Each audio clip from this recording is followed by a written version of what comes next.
Good news. Aries RV Performance Center found the problem and fixed my Onan generator. Oh, I love that sound. Turns out the problem is this bent intake manifold. That allowed too much air to get in, and the engine was running way too lean and would not run at all. You can see the gap between the gaskets here. Replacing it fixed the engine. For those of you who are interested, the total cost for repairing my Onan Marquis Gold 5500 generator, just under $850.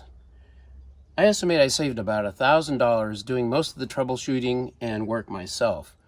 Then I reached the point where I just couldn't figure out the problem.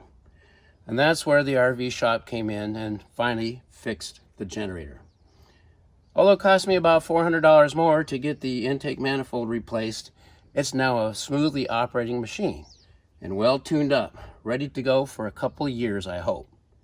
And I can now camp off-grid, run all my appliances and the air conditioners, no problem. As recommended by the Cummins Onan service department, I'm going to run this generator at least once a month under a load. That will help prevent buildup in the carburetor from additives in the gasoline. And I added stabilizer to the main fuel tank of the coach.